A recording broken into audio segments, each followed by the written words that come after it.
me tell you about a friend. It's Craig LeBlanc where the good times never end. Talking Parks and Rec, it's a show you gotta know. Welcome one and all to the Daily Parks and Rec Show.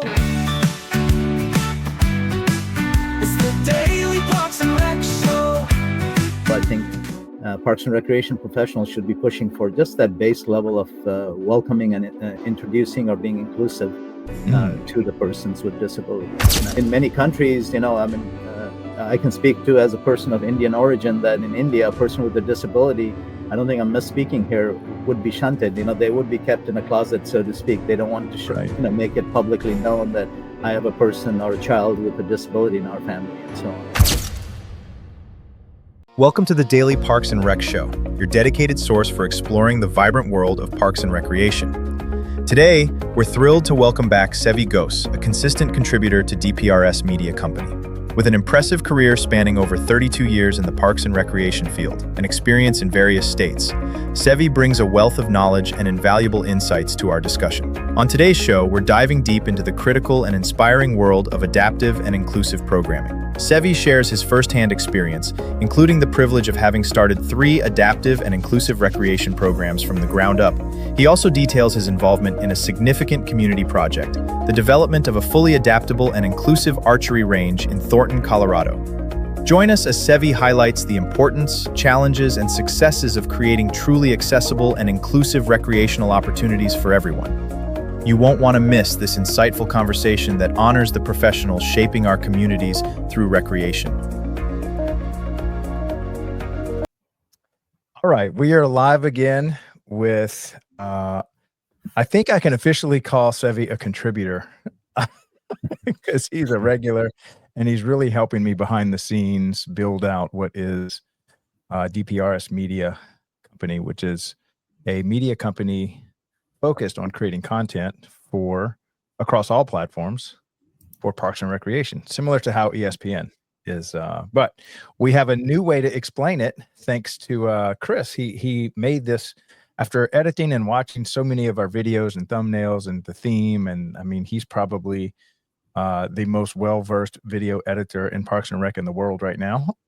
Because he does this 8 to 10 hours a day around the clock, along with Catlin and Hannah. So appreciate all the hard work they're doing.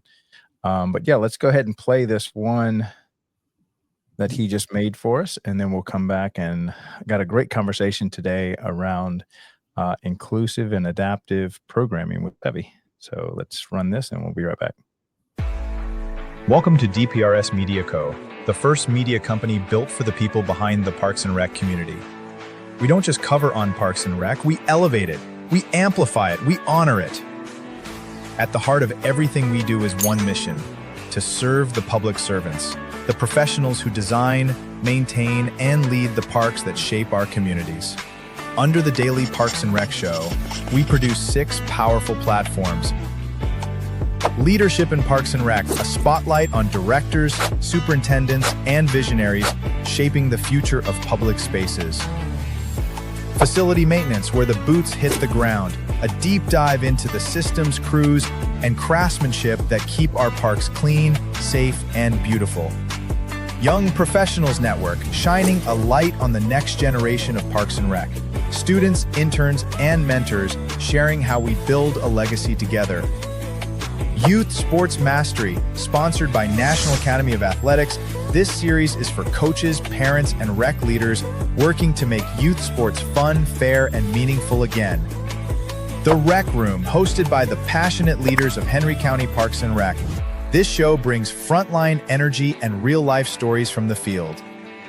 And the weekly Parks and Rec Post, our official newsletter delivering stories, insights, and community wins every week.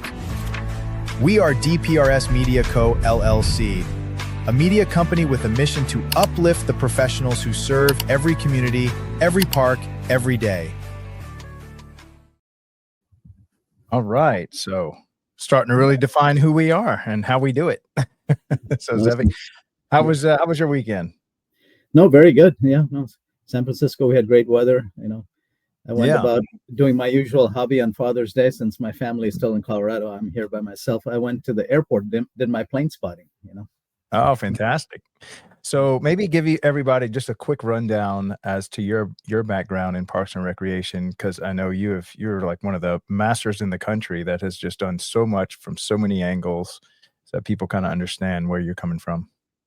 No, absolutely. So I began my career basically, paying my way through college at Iowa State University in Ames, Iowa, working in Parks and Recreation when, they couldn't find anybody to open the community center at 4:30 in the morning because it's a college town. They open early.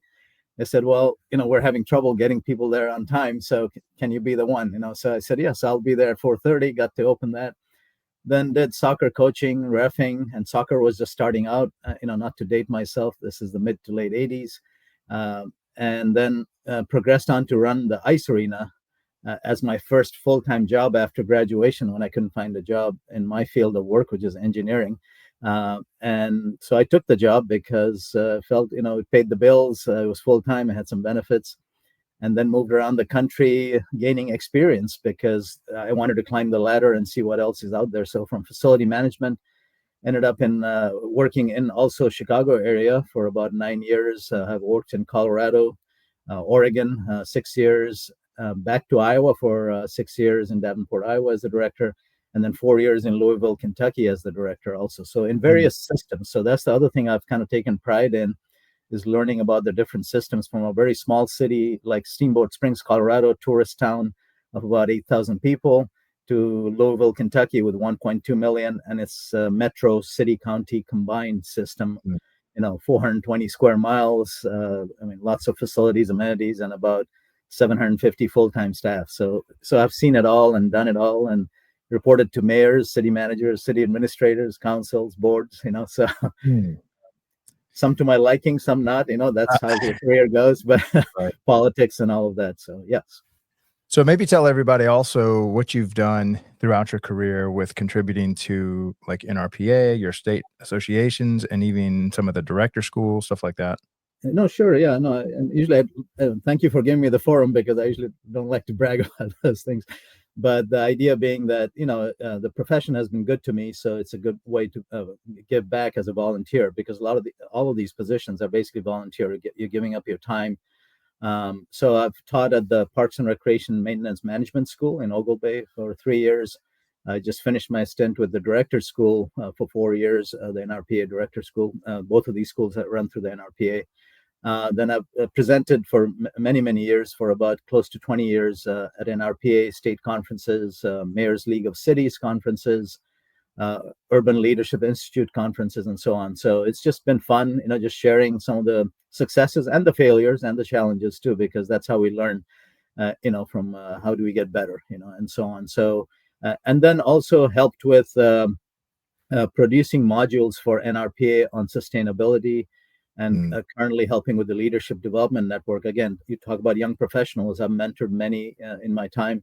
I usually take that on as I even ask for young mentees, to be assigned, and then we talk through projects. I take pride in the fact that out of the 12 or so mentees I've had over the last 12 years, one a year, 7 of them are Parks and Rec directors on their own right now. And so that's been fulfilling in many ways. So just connecting them to the right space. And some of them actually have had to move across country and so on, but it's all feels good that they continue to, climb the ladder also and seek other opportunities. So. Yeah. And thank you so much for helping me kind of build this behind the scenes. Seve's really helping me, making sure that we stay on target, on mission. Obviously, he understands the deeper mission of what is Parks and Recreation nationwide, and all the different ways that you can get involved, that you can get educated. And of course, you've participated in that for how many years have you been in Parks and Recreation, start to finish? Well, if I count the college years, 35 years. If not, then about 32, going on my 32nd year. Yeah. Fantastic. Yeah. Okay. So today's topic, go ahead and maybe describe the two terms involved in it when you were saying inclusive and adaptive programming. Can you define inclusive and adaptive when it comes to Parks and Recreation? Yeah, and I'll go with the adaptive first, just to go alphabetically, not a problem. So the idea being that, we offer, countless programs in Parks and Recreation on a daily basis, whether it's a small agency in a city of 2,000 or in a city of 2 million. But the question then becomes is, are we offering all the opportunities to all equally? And when I say all in capital letters, and, are we shunting, so to speak, people with recognized disabilities to one room and saying, you all participate in the same programs, but on your own, meaning in the group that's only adaptive, so to speak. So what we tried to do is in Parks and Recreation, open doors to everyone, so that's where the inclusion piece comes in. But you also have to adapt your programs to different way of thinking, different way of doing. And all of this actually starts in the very beginning with the culture of the agency. I mean, I talk to many Parks and Rec departments, and as I drive through on my vacations with family, and we always stop in at the local rec center and so on. So just to see how things are, what kind of programs they're offering. The challenge is, I would say, a very high percentage, more than 50%, do not offer adaptive programming. They might offer some inclusive programming, because they've had to, because of the law change, with the passage of the ADA in 1990. A lot of this became necessitated itself, to saying that, government agencies, municipalities had to offer these. And so the challenge is, where do you spend the money? Because money is always tight. Resources are always the challenge.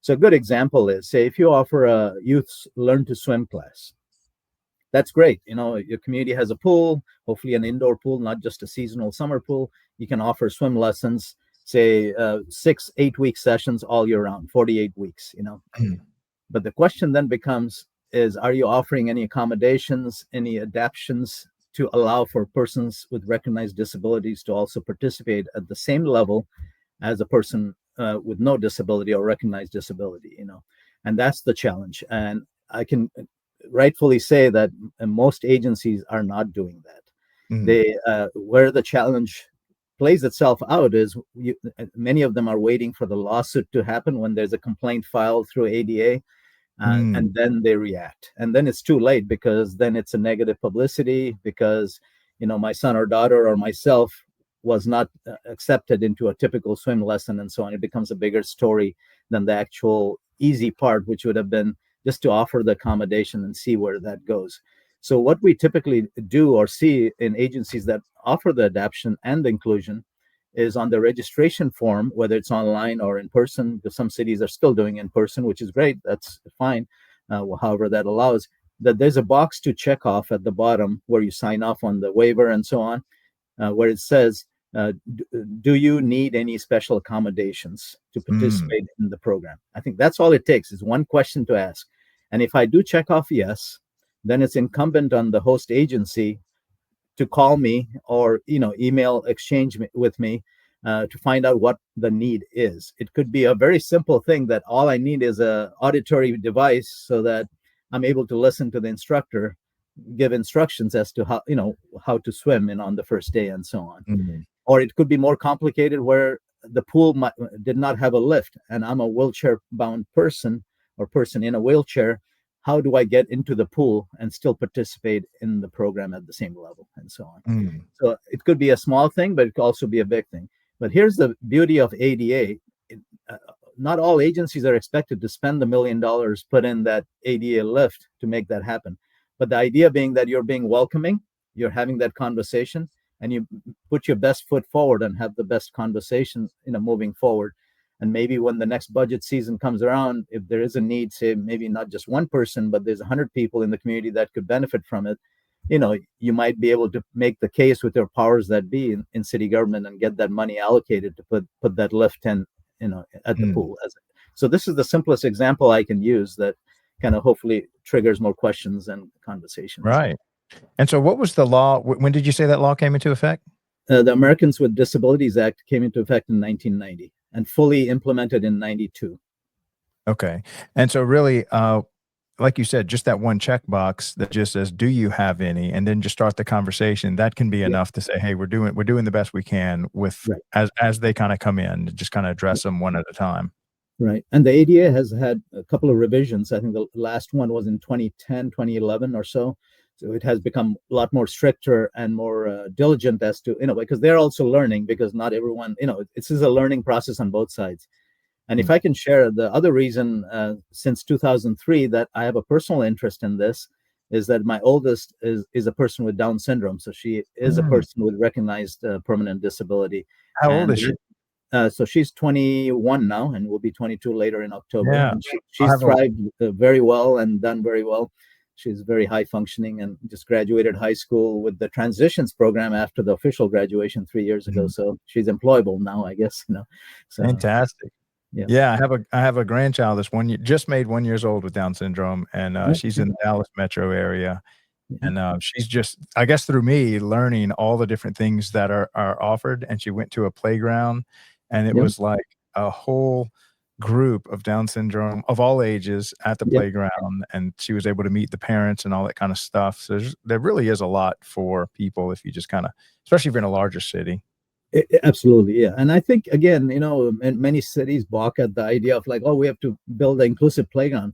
Even if you offer 2 or 3 pieces or implements at that playground that are fully inclusive or as welcoming, that I, in a wheelchair or whatever disability I have, and able to use it, it just enlightens that family or the person's day, easily. I mean, that's what we should be thriving for, not to make the wholesale change, because I know that's difficult, considering the funding, the politics, and all of those things, but at least at the base level, I think Parks and Recreation professionals should be pushing for just that base level of welcoming and introducing or being inclusive to the persons with disabilities. And it is a big topic, because I mean, in many countries, I can speak to, as a person of Indian origin, that in India, a person with a disability, I don't think I'm misspeaking here, would be shunted. They would be kept in a closet, so to speak. They don't want to make it publicly known that I have a person or a child with a disability in our family, and so on. So from that, you get to the, say, Western world, where, even in Western world, some countries it's shunned and all that too. I mean, you look at the Scandinavian countries, you can do pre-birth tests to see, if the person is going to be born with no disability and so on, or, a pretty normal birth and so on, and you can abort that, and so, again, not to talk about these topics, but you get those extremes, and then, a person is born, it's a human being. We treat them with respect, dignity, and all of that, and humanity. And how do we make them participate, or allow them to participate in all things that everybody else is enjoying? And that's the main thing. So. Yeah.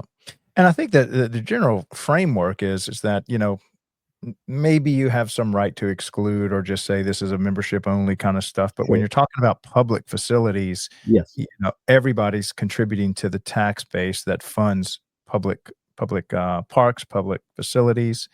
And so, their tax money is going toward the parents of these children. And so that's where I think the city's a little more obligated, because they are in some degree funded by the entire population. Yeah, no, absolutely. And I've had the privilege of starting 3 adaptive and inclusive recreation programs from scratch, and I kind of take pride, and I get smile out of it, because just to see the growth from, say, 1 or 2 requests for accommodations, just naturally, because the families knew the rules or the law, to just making it as part of regular programming, so that's that cultural shift I mentioned earlier in the organization. Sometimes that's the stumbling block, in many organizations. You have heard this before, I'm sure, from many others on this show too, or on your show. We've always done it this way, so how do you go from there to, like, over here, like, no, it is the law, number one, and number two is, how do we get more participants into the program? And it's the funny thing is, it doesn't have to be free either, because a lot of these families are willing to pay and participate just like anybody else. Because sometimes adaptive and inclusive is thought of as, it has to be free and it's open to everybody. No, you still have your typical rules and guidelines and your expectations of the program, but the idea being that you're welcoming them into the fold. So. Right. And so maybe let's talk about what are some of the other buckets of people. Like Down syndrome is a great example, but that's more of a physical disability that you're born with. Yep. But what are some, now, are we also including people that just might not have a ride, or maybe need some everybody? No, great question, Craig. So yeah, it includes A through Z, the whole gamut. So persons with sight disability, auditory disabilities, might be a person that's quadriplegic, in a wheelchair, just simple things from there, all the way through even the autism spectrum, which is now the big thing. Everybody talks about that, but it's a whole wide spectrum. I mean, it could be from even allowing the what do you call the the service dog or the service animal to be with you, while you're going through the program. So because some places might say, well, we don't allow animals in the facility, but then you're saying, well, then you're excluding one person. How do you make the accommodations to make that happen? And at the end of the day, it's not much of a change. It's, again, that change in philosophy or the mindset. That's where the biggest stumbling block is. As far as rules and guidelines, if the dog made a mess in the room or whatever, you learn from that one mistake or the one opportunity, but then you can make it better and more, suitable for the next time the person participates. So yes, it covers everything. And the other challenge is also in many cities that are older, especially on the two coasts. I'm talking about over 100, 150 years old. Like I worked in Louisville, most of the city is not connected by sidewalks. So even if you had the rec center, if I lived even in the neighborhood and I'm a person that uses a wheelchair to move around, how do I get from my neighborhood to the rec center? I would still have to drive or take the wheelchair on the road, which is not safe. So there's all these challenges too that many communities have to address in the bigger picture. But sticking to Parks and Rec, even that's a challenge also, because a lot of our rec centers might have just steps, no ramps. And, how do we get the ramps built? Many cities, I would say most cities have adapted to that, to the ADA law, and built the ramps and all that. But you'd be amazed, some of the ramps are not at the right, level of steepness, or, less than the 3 degrees and so on. Yeah. So that becomes a challenge also, because I've seen accidents happen and so on.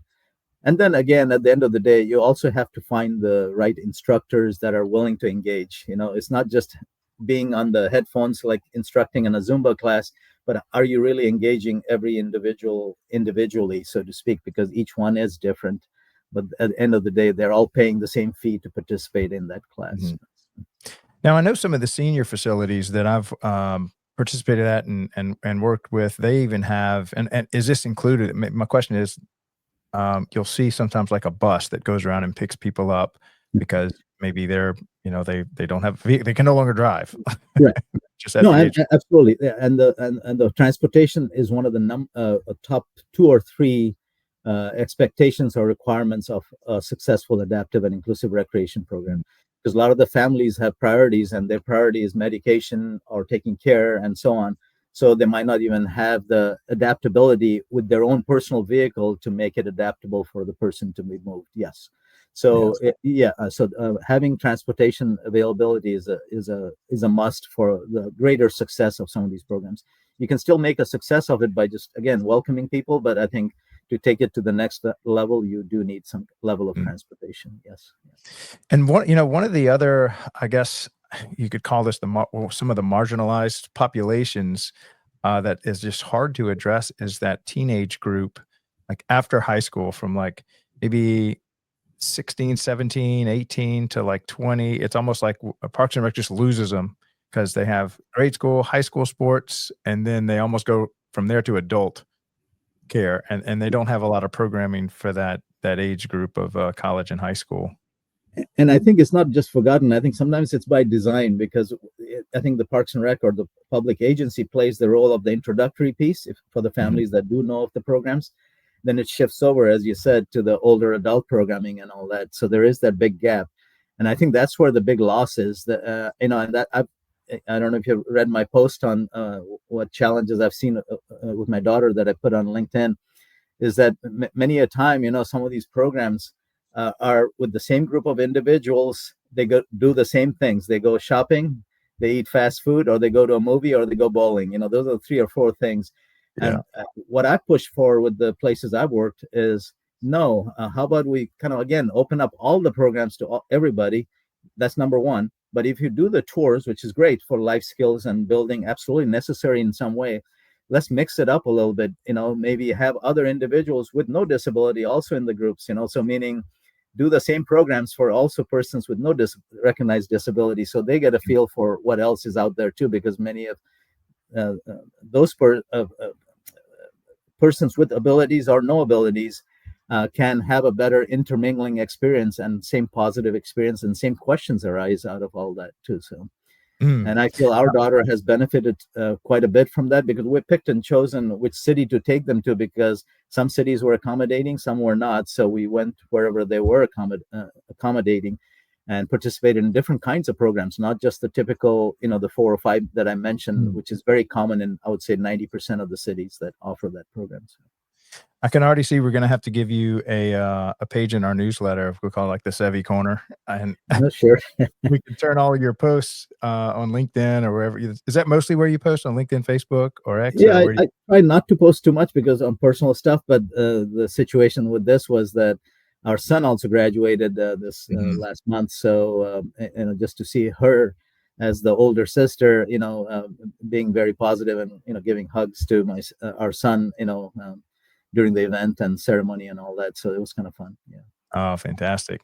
Yeah. Anything else to say on that, as we keep pushing through this topic? No, other than that, I think the challenge again is the cultural shift. I think that's number one. And then investing, asking your city powers that be or leadership and, finance directors and so on to at least allocate some funds. I think the first thing you have to do is take an inventory of what you have in your system. I think not knowing, because you ask staff like, oh, do you know if this building is accessible? Oh, I don't know. So then you have to do a walkthrough and so on. So doing that inventory is very important of what's accessible, what's adaptable, what could be included in offerings to the community and so on. That's number one. And then obviously creating a transition plan, saying that you might be deficient to the tune of, say, $2 million worth of improvements. Well, I don't expect this, or we don't expect a city of 2,000 population to come up with $2 million or $1 million to fix up all the things that are deficient in their community. But the idea being that transition plan allows you to at least as a bargaining chip, if somebody did file a lawsuit, no, we're working on it, we need funding for this, and kind of to show that you do care, you're moving to the next step. And then the last thing on that is that I think people have to understand the ADA is the law, so you cannot circumvent that. So at the end of the day, if it is a lawsuit that propels you forward, I mean, that's so be it, but many agencies are waiting for that to happen. So the hope is that it happens organically and more holistically and naturally. So right, yeah. And then and as far as taking inventory, that seemed like that would be a natural part of a master plan, would it not? Yes, yeah, and typically master plans in the last 5 to 10 years have included that because they've had to. Because what do you call a large-scale master plan to be successfully implemented, you would need the ADA piece fully. And in fact, if you go to many cities, they're building playgrounds and so on, but then you get disappointed, and I feel for the families that have a person with a recognized disability. It's exciting, everybody's there, but their child or they themselves as a middle-aged adult, older adult, cannot use any of the implements that are being put together because it's not accessible or adaptable. So yeah, and that's it happens everywhere, and that's the other piece to it. So yeah, and imagine countrywide, this is just a huge undertaking on infrastructure, but people are constantly, usually every 5 to 10 years is kind of the cadence that a master plan is revisited, or maybe for the first time. And of course, any consultant, I would imagine, has to be up to date on all the new rules and laws that these facilities will be held accountable to, correct? Yeah, and having that ADA transition plan in place, adopted by your council or mayor or whatever system of government you have, again, it's a safeguard too. And I think many cities should also know that having that plan in, as an adopted plan for the city or the community is a safety net in the sense too from potential lawsuits also. So just and that's just one piece. Obviously, there are different nuances and circumstances to each case, but overall, that's a major piece to it. Yeah. And if I could share one example, we just built in 2019, we opened this huge rec center, mainly an aquatic center, but with a gym, an auditorium, several other rooms, and an adult for the high-end exercise. There's a name for this. These are people that are very gung-ho about working out, pulling tires and all that, So we created one of those spaces outside the building on artificial turf where they can drag the big tires and do the heavy duty workout, which I don't get into, but but many are interested. It was a very inclusive rec center that we built, 55,000 square feet. But we also included in this that the symbols and the signage. So when you got to the front desk, if you read the universal sign, so if you needed an auditory device to listen to the play that you came to attend, you could tune into that device. You just borrow it from the front desk. We had enough of those pieces, 6 to 10, and you could sit in the audience and still take in the whole show and be able to hear that at the same level. So even something simple like that. Then the dance studio, we had the adaptability that typically persons with, again, auditory disabilities, they could tune their phone or they can download an app. But we connected all those devices to the device that the instructor was using to speak to the participants in the class and so on. And these are borrowed from the front desk at no charge, obviously, because you cannot charge for those things. But the point being that they were available at our facility. So we took great pride, again, not just from the ground up, but also, offering those amenities with the universal symbols and so on. So yeah. So I want to run one more commercial for our Youth Sports Mastery show on Thursday. But when we come back, I'd like to maybe talk to you about, where, if you're a director looking to just learn more, because day one on director, it's not like you just graduated from some, 5,000 hour class where all things Parks and Rec before you can actually take the reins of a whole Park and Rec department. So you almost have to go seek out this education on your own. Yes. But yeah, let's go ahead and run this. Now, what I'm running right now, this is our Youth Sports Mastery show. It's every Thursday, 1:30 p.m. Eastern, by my co-host. Well, actually, he's the full-time host now. I think the last 3 shows he's done on his own, but he's just a master when it comes to youth sports and pretty much a globally recognized authority in that. So we'll go ahead and play this and we'll be right back. At DPRS MediaCo, we don't just create content. We elevate community through storytelling. Now, we're proud to introduce the newest addition to the family. Welcome to Youth Sports Mastery, the podcast where champions are shaped, not just on the field, but in life. Hosted by the doorman himself, Craig LeBlanc, and National Academy of Athletics founder Aaron Locks. Youth Sports Mastery dives deep into how youth sports can empower kids, strengthen communities, and build leaders. From coaching culture to recreation strategy, and from player development to parent impact, every episode brings game-ready insight from the people making it happen. Youth Sports Mastery goes live every Thursday at 1:30 p.m. Eastern Standard Time. Only on the Daily Parks and Rec Show, sponsored by National Academy of Athletics and powered by DPRS MediaCo. This is where purpose meets play.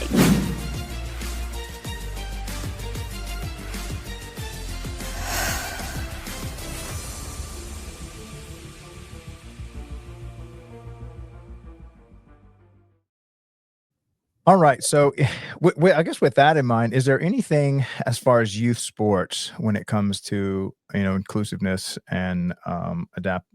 What was it? You said it was adaptive and inclusive. Inclusive recreation, yeah. Recreation. So what about the kind of youth sports? What can you do as far as that, or what are you looking for? I'm smiling because I'm glad you brought that up, because the shift has been over the last at least 5 to 6 years, is that, you have a lot of local nonprofits or groups, soccer club, baseball club, softball club, whatever, basketball club, and so on, that rent municipal facilities. And as you write the new agreements, one of the expectations would be that the group has to be also inclusive, because what happens is many of the private groups, or, in a way they are private groups, parent run or local nonprofits, they're not fully invoking the whole tenets of the ADA and so on. So they're not being welcoming, So if I have a person with a disability, say, I'm just making this up, Down syndrome, but he or she wants to play soccer, there is no opportunity right now. So what I'm suggesting that many municipalities do, when you write those 3-year agreements for them to use the fields that, you offer as a public agency, that they also become part of the whole setup, in the sense that they also have to welcome and be adaptive and inclusive in their programming when they offer the soccer programs, whether it's for a 3-year-old and under, 6 and under, and, as you go up the ranks, so to speak. Yeah. And I think some of the cultural shift that we highlight a lot on that show is away from this whole championship winning culture in youth sports, and actually noticing that a small, less than 1% maybe even a 0.001% ever get a college athletic scholarship. So that means 99.99% of your children that come through your programs are there to learn all the lessons that could be taught by a coach in youth athletics, from team dynamics to, overcoming any type of loss, or, all the great lessons embedded in youth sports. You want to make sure that that's, I guess, the main objective, not necessarily coming home with a trophy, but Correct. you've come home with a trophy and excluded 99.9% of your population. Exactly. Yeah. No, I think that stigma still exists out there in a sense. I call it a stigma because many parents do still think, because I came through the facility management ranks, ice arenas, and many of the parents still think that their person is going to be a NHL player or a internationally renowned figure skater, and it's so difficult. Like you said, it's a 0.00, like a millionth of a percent chance that that's going to happen. And so, not that they shouldn't try. I'm not saying that. It's just that you have to be realistic about the trophy piece. Yes. Right. Yeah, and that's really not the obligation of the Parks and Rec department of a No. city to make sure your child gets an athletic scholarship. I Right. mean, I think that goes towards the family, that Yeah. that they may need to find those. But as far as the city's concerned, their job is to just make sure that their program's open to the entire population they're serving. Yeah, one sport that's kind of levels or creates a level playing field is archery. So you'll be amazed in many communities, where hunting is allowed and so on during the season and so on. So in one of the cities in the Denver area, we opened an archery range that's fully adaptable. So meaning each of the lanes we created, that you could go from 10 meters, so 30 feet approximately, 33 feet, all the way up to the 70 meters, the Olympic, distance, for firing the arrows, for the archery range.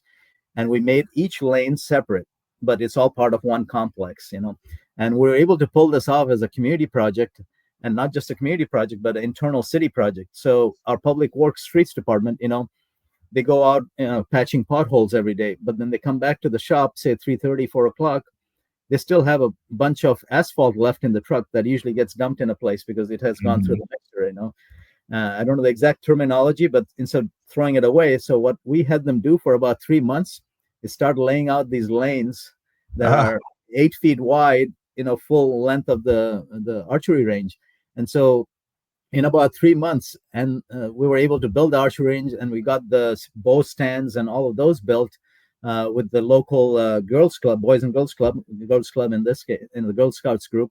And they worked with Home Depot, I believe, or Lowe's. I don't want to misspeak, but one of the two large companies, and they were able to get all the wood donated by them. And they and their parents and their, mentors put this all together and became a huge community project. And so the city in Thornton, Colorado, has a fully adaptable, fully inclusive archery range. Yeah. That's open to everybody. So persons with no recognized disability to a person with full disability, because archery is one of the top sports for persons with disabilities, especially persons that use a wheelchair. And maybe even speak about, if we're always trying to raise money for whatever projects we have, it would seem on the surface level that it would be easier to raise money for some type of disability project, and at the same time get the whole project funded.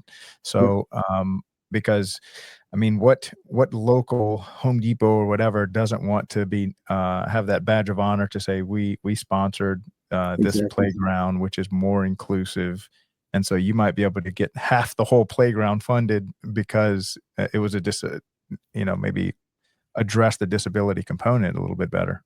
No, absolutely, and that's where I think the storytelling. I go back to one of the first conversations we had.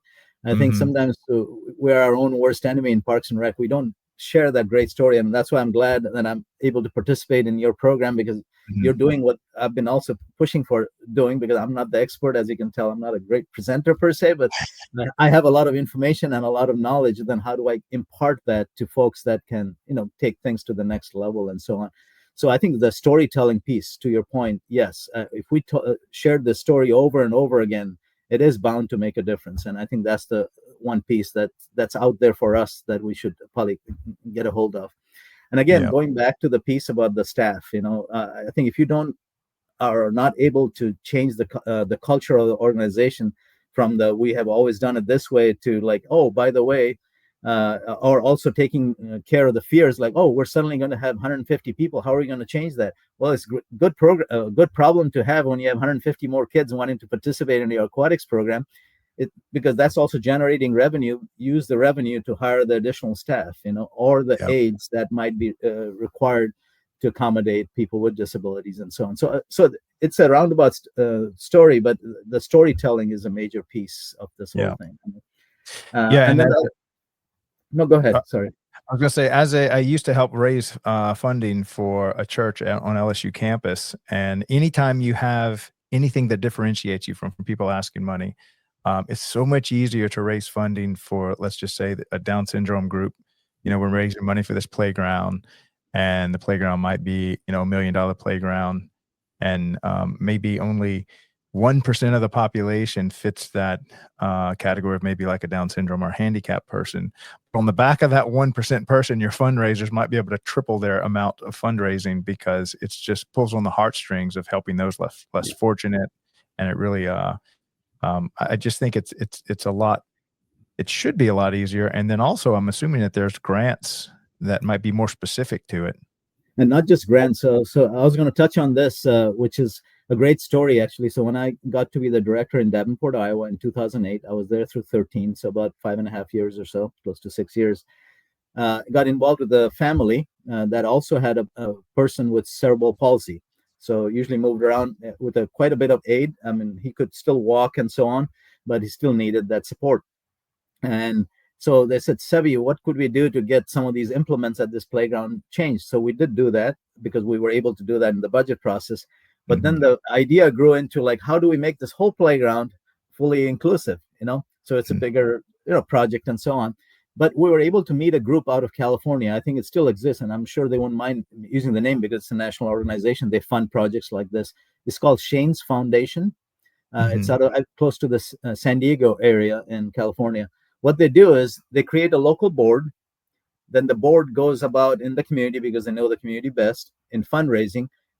The parent organization, Shane's Foundation, what they do is give you $50,000 to kickstart the process. So like maybe get an endowment with a local larger foundation and so on. But it is a process. It does take 5 to 6 years to build. In the case in Davenport, it took about 10 years. But about 2 years ago, the whole playground was rebuilt as a fully inclusive playground. And just to hear the story and the people that got involved, it's just amazing to see that finally, after close to 10 years, it did happen. The family is still obviously appreciative and so on, and very involved in the process. So these stories are out there. It's just, or these, like you said, grant opportunities or money, access to money is out there. It's just a matter of finding them in whether nationally or, community or regionally and so on. There are groups out there. So. Yeah.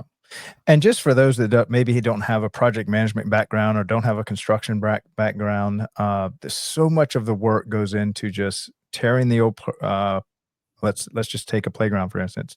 You've got to remove the old playground. You've got to, rebuild all the foundation and stuff, and put that layer of what do they call that? That kind of bouncy rubberized surface, rubberized hard surface.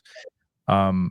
And finally, when it comes down to now, you're starting to bolt the thing together, and you just add, the only thing you're adding is just the hardware components on top of that, plus maybe a few little ramps. But if you look at all the effort that goes into tearing down, preparing the surface, building, and the only thing that to make it totally inclusive would be you're just buying the hardware. It's typically about the same amount. And now, have you had any experience in managing projects or anything like that? In fact, we're doing one here, so I'm glad you brought that up too. So here at our playground, which is 30 years old, it needs an update here at Yerba Buena Gardens in downtown San Francisco, where we serve 12,000 residents nearby.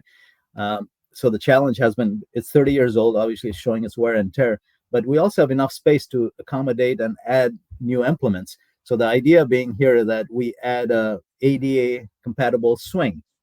So the idea being that you build the ramps up to this swing that moves back and forth to as much as 3 feet on either side. So it simulates a swing as close to as you can imagine. But you're able to take the whole wheelchair onto one side, and your caregiver or another person with no recognized disability could sit on the opposite side, and enjoy a larger version of a park swing or a garden swing. And in fact, here I have to give credit. I know you're also looking to get potential sponsors for the show, and people that can bring up other ideas. Landscape Structures is a company out of Minnesota. They've done some great work in the adaptive side, and I have to call them out in a good way. That I hope they continue to do this and continue to invest the dollars and the research and the money, and also giving. They do also offer grants and other opportunities for adaptive playgrounds and so on. So I think I want to just mention them because we are working with them to get our swing done here on our campus, and it'll be a huge uplifting experience for everybody.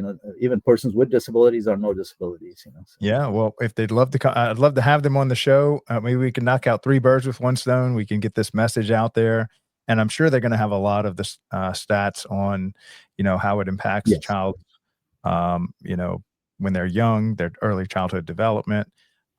Plus, we can talk about their company, and hopefully maybe we can get their brand out a little bit more, and then they could help sponsor the show, and we always kind of feed one another.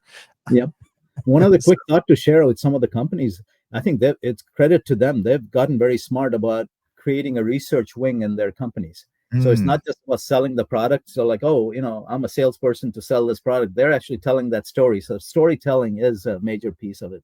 To your question about, they do have the research data. They have worked with, sometimes even medical groups and others, organizations, nonprofits, or the National Down Syndrome Association for Down Syndrome, things like that, and created these stories, real life stories of families and so on that have benefited, can see the next step forward for their child or themselves. And so, I again, credit to some of these companies that have thought it through, and instead of trying to sell you a playground, they're actually telling the story first, and then you're obviously moved to the point where you do end up buying the playground anyway, because there are 1 or 2 companies that are doing this type of work. So.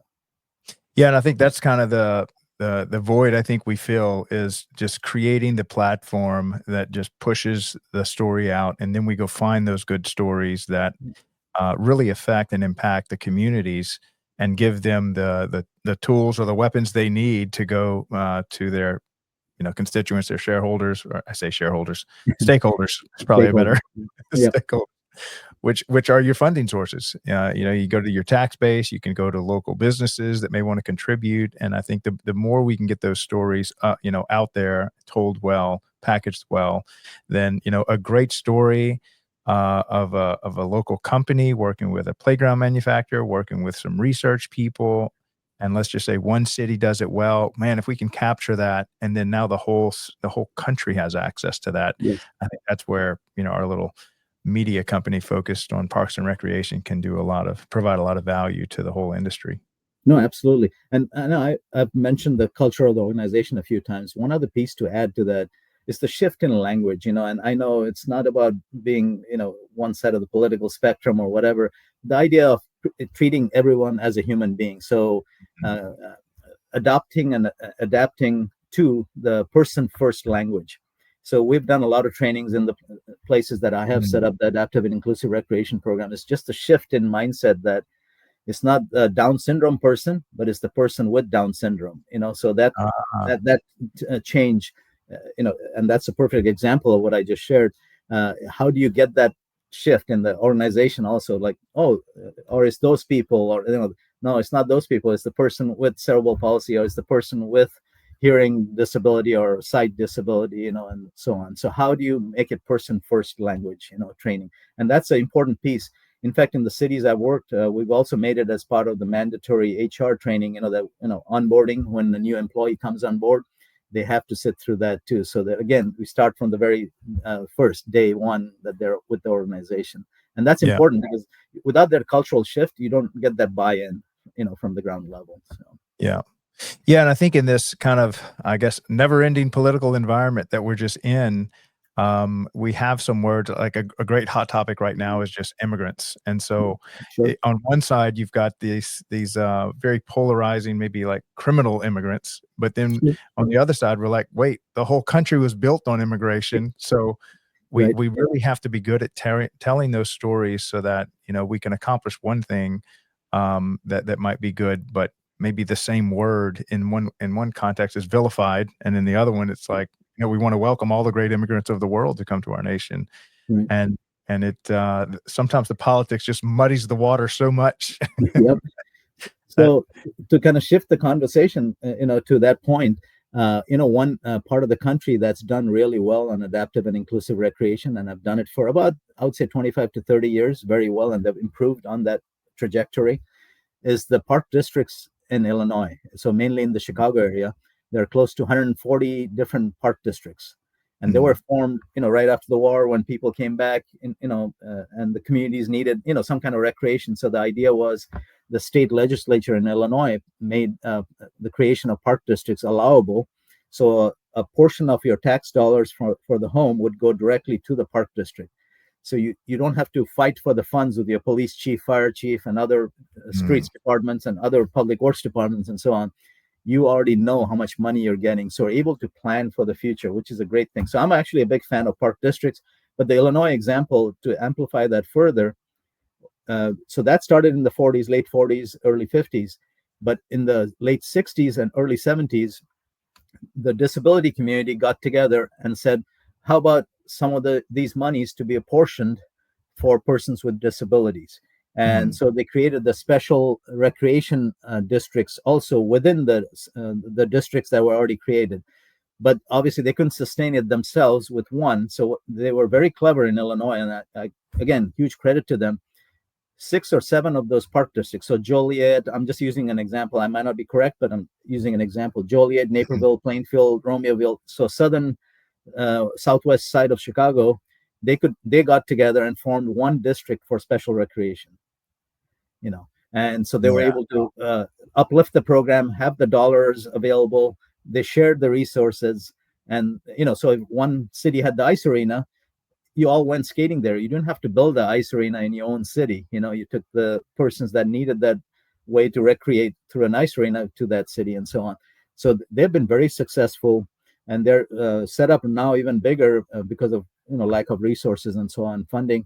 With anywhere up to 12 to 13 different park districts in one special needs organization. And again, I have to mention that because they've uplifted the whole programming for persons with disabilities to a very new level. Yeah. And I really think it's no surprise that because of that park district legislation that came through the State House of Illinois, that Illinois has really the best park system in America, just because of funding. And they put on a great annual conference. They're obviously well funded in every capacity, and we do see that, like in Louisiana, we've got Breck Park, and it's its own special park district, but it's the only one I think in the whole state of Louisiana. And surprise, it's the biggest in the state. But see, there's a lot of politics involved in the districts too, because a lot of the districts are very lucky they were formed in the 40s and 50s. Because to form a district now, you're talking about a public referendum. The challenge becomes, then, because many cities have done it. Seattle just did it recently. So they actually grew their department budget from like close to 240 million to like 300 million. They were collecting additional 60 million, from the special taxation, so to speak, But politically, it's probably not feasible now because of the loss of control. I can tell you, having worked in some of those districts in Illinois, the chair of the board of commissioners of the park district is more powerful than the mayor, especially if it's a small city, not Chicago Park District or anything, but I'm talking about some of the suburbs that are 20,000, 25,000, 30,000 people. The chair of the board of commissioners is more powerful, and I've had seen the mayor come and grovel in front of the chair of the board of commissioners. Can you help us get this done or that done? So it's kind of a different mindset again, but they have used it to their advantage and created these awesome, to your point, awesome facilities, programs, amenities. I mean, by far the best. The one caveat to that is I feel sorry for a city, say like Oak Park, which is already landlocked, meaning they cannot grow anymore. But then you have a city like Naperville, Plainfield on the southwest side that continue to grow. So their funding continues to grow, whereas Oak Park is pretty much stagnant. They have to apply for grants and other opportunities potentially. So. Yeah, I actually had somebody on the show. I've got to go look back. It was last week, and they were in state of Illinois, and they had some connections. I was like, I wonder if the people from the 1940s are by chance still alive, and then I think they did another run through in the 70s to try to, give some type of framework or roadmap to how they accomplish this. I think it's the only state of the 50 states that actually accomplished it on the state level. But Right. I know the state associations do. I've been told as much as a third of their effort, hours, and finance goes to representing the parks at the state houses. Right. I just attended the LRPA's state session. They do an annual event where I think we had 18 tables right in the rotunda, and we just interviewed park and rec directors that were there to just make sure that, preferable legislation got passed Right. for the park systems, because it's really hard to represent yourself at the state level if you're just a tiny city of 2,000 people. And that's the challenge. Yes. Yeah. But No, if you show up with everybody, if the whole state's Yep. Parks and Rec department shows up, you Right. send a representative, and then now, because the legislators are really elected by the general public. Right. But you can rest assured that every person in their electorate base has a park system that they are at usually. Yeah, and one other example to share is the Denver area has also a few park districts, special districts, Mhm. but they're so small that they're not able to even offer programming. They might even have a small community center or rec center.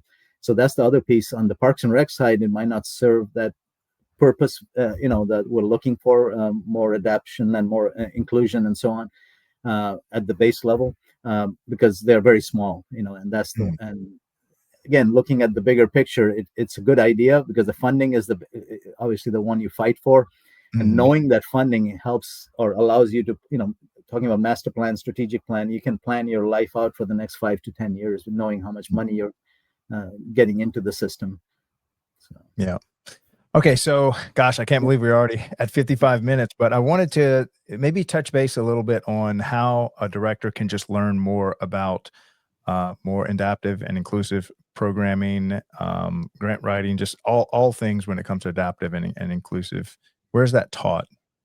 Well, I'm glad I finished off with the Illinois park district system because, in fact, if you wanted to immerse yourself there for a week, spend a week in the Illinois system and see what they do, I think that could be a good start to understanding the positive and the great, benefits that adaptive and inclusive recreation can provide every community that adopts them as a programming piece. And so I would start there. Then there are a few other places that have done it very, very well for the last 50 to 60 years. One city that comes to mind where I've learned a lot from is the city of Eugene, Oregon. They made it a point that, in fact, their focus was not much on regular recreation, actually, to be honest. It was on the adaptive and inclusive recreation. In fact, the term adaptive and inclusive recreation, AIR, was concocted in Eugene, Oregon. So, Wow. so they've been always ahead of the game. So yeah, I always bring that up because I learned so much just spending time. It's funny how you sit across from at the table with their staff. Their mindset is just so different because they're thinking totally like the pyramid is upside down now. So they're thinking person with disability first, and then able-bodied persons afterwards. And so on. Yeah. So again, I would suggest those two places as the places to be. Now, for those who don't know, why is Eugene such such an important place in the whole grand scheme of things? I wish I knew the answer, Craig, but it's just the answer is that it is, and well, I thought it was the home of Nike, isn't it? Where Nike was founded, or yes, or yeah, their headquarters, yes, and a lot of runners, and like the runners capital of the world, or something like that. No, it is the athletics capital of the U.S. Yes. Yeah. No, they have awesome. I mean, again, it's the culture and again, it comes from the people and in the communities and all of that. So yes, to your point. No, I know I'm laughing, but it's true that I mean, Eugene is so different. I worked in Springfield, Oregon. That's why I know that Eugene. Yeah. So Springfield is like a night and day difference from Eugene. Springfield has all the great facilities, and maybe that also helped that Eugene didn't have to build facilities. They came over to the Springfield side to use the facilities. They concentrated on the adaptive and inclusive piece and made them, world class, and they are. And it's not just the 3 or 4 things that they offer. They offer from that base level to full inclusion in whatever programming that they do or offer. And if they even use facilities, say in Springfield, they bring their staff with the groups to make those programs successful. So. Now, how about like as far as director school, NRPA, your state conference? What do you look for in there? Yeah, and so that's the challenge because adaptive and inclusive recreation is such a difficult topic. Number one, Mhm. it's not a day to day, and that's why I'm sharing that story as a topic today because I feel that's very important. And Mhm. as you know, one out of every 5 or 6 births in the U.S. So I'm talking about kids being born are diagnosed with a recognized disability, and Mm. that's a American Medical Association fact. I'm not just making that up. So you can imagine 3 years from now, 4 years from now, when these persons are going to be ready to go into learning, sports, whatever else, or any activity, programming and so on. How are you going to be able to accommodate them?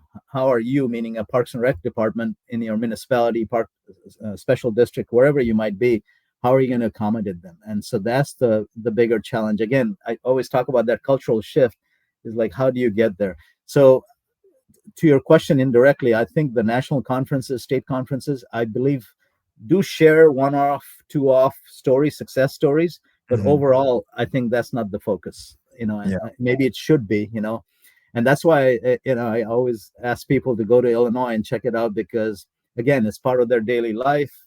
It's an automatic thing. Eugene, Oregon, it's an automatic thing, so there are a few places like that. And I'm sure I'm missing out on a few others, but those are the ones I can speak to from my experience. Okay, so in our last minute, what Yeah. let's tell the story. What's the quick elevator pitch story in defense of, or I say in defense of, to promote adaptive and inclusive programming? Well, I think number one, adaptive and inclusive recreation, as the phrase states itself, it's about everybody. So we're all humans on this earth. We should be all treated the same, and offered the same level of opportunity to thrive. In whatever we choose to do, whether it's a stitching or a knitting class, to an art class, to a music class, to a sports class. Whatever the sport it might be. Yeah, fantastic. Well, man, thank you so much for coming on today and sharing Yeah. us, creating yet another great piece of content. And I look forward to working with you, building out this media company as it's just exploding on all platforms. No, So, it's great. Yeah. yeah, fantastic. No, Well, thank you for the opportunity. Yeah. have a great rest of your week, and love having you on the show, Sevi. No, okay. Take care, Craig. We'll talk soon. Yep, Okay. yep. Bye Bye bye. bye. All right, so that was another great episode by Seve Ghose. He's one of the masters of Parks and Recreation. Just has such a colorful, robust career in Parks and Recreation, as you heard his story, but also has set himself up as one of the great teachers that really give back to a lot of the young, up and coming young professionals in Parks and Recreation. And out of the 12 people, 7 of them that he's kind of mentored to over the years are now directors of their own community. So, really a great guy. Um, just to have on the show. And if you ever get a chance to meet with him or work with him, man, one of the best people in Parks and Recreation. Love having him on the show. Okay, so we've got a super busy week this week in DPRS Media Company with the Daily Parks and Rec Show. I think we're going to be producing 12 shows this week alone, and we just launched our second ever newsletter. It's a weekly newsletter. It's called the Weekly Parks and Rec Post, and they did a great job. So we're just now starting to send it to some of our early members, but we've got, gosh, thousands of email addresses just over the last 6 months of people that want access to it. So if you want early access to it as we're building it out, please hit me up on LinkedIn or hit up Sherry on LinkedIn. They're starting to kind of for the most part, the people that are getting it now are giving us feedback. They're like, what can we do better? We've even had somebody said we should have a comic section of all the comedic things that happens in Parks and Recreation. I mean, there's been a whole comedy series on some of the stuff that people see in Parks and Recreation.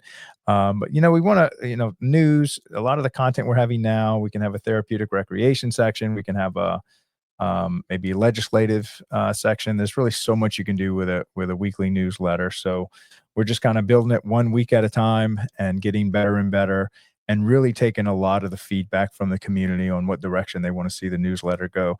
Now, if you've written any articles for Parks and Recreation in any capacity, whether it's been in youth sports or whether it's been in therapeutic recreation, whether it's been in grant writing, whatever it is, we'd love to highlight your art, have you as as an author or reporter. I forget the name we're going to give. Contributor, maybe that's the best one we can do.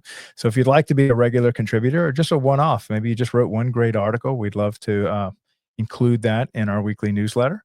Or if you think you'd like to say something monthly or weekly in our newsletter because you regularly write or make a post in something regarding Parks and Recreation, we'd love to consider maybe giving you a page or a half page or a corner to just write about a topic that you're super passionate about, and we can help you maybe get that story to as many hands as possible. So, all right. So again, this is Craig LeBlanc, the doorman with the Daily Parks and Rec Show Leadership Series.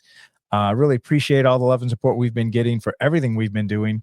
And just know we're over here working hard trying to build a media company for this industry it's really just taken off. And yeah, I love the energy. All right. I'll see y'all here again tomorrow for I've been kind of sketchy on the facilities maintenance show. I'm still working a lot on getting some good content for there. And we've got a ton of speakers that are starting to come through the pipeline, but a lot of them are scheduling a month or so out. So we have like a little lag. So we're still doing the 10:30 a.m.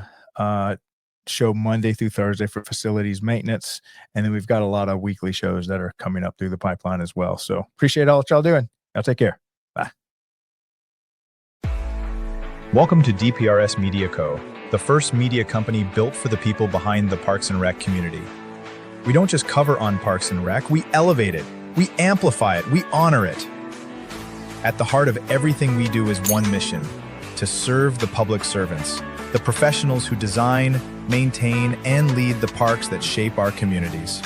Under the Daily Parks and Rec Show, we produce 6 powerful platforms. Leadership in Parks and Rec, a spotlight on directors, superintendents, and visionaries shaping the future of public spaces. Facility maintenance, where the boots hit the ground, a deep dive into the systems, crews, and craftsmanship that keep our parks clean, safe, and beautiful. Young Professionals Network, shining a light on the next generation of Parks and Rec. Students, interns, and mentors sharing how we build a legacy together. Youth Sports Mastery, sponsored by National Academy of Athletics. This series is for coaches, parents, and rec leaders working to make youth sports fun, fair, and meaningful again. The Rec Room, hosted by the passionate leaders of Henry County Parks and Rec. This show brings frontline energy and real-life stories from the field. And the weekly Parks and Rec Post, our official newsletter delivering stories, insights, and community wins every week. We are DPRS MediaCo LLC, a media company with a mission to uplift the professionals who serve every community, every park, every day.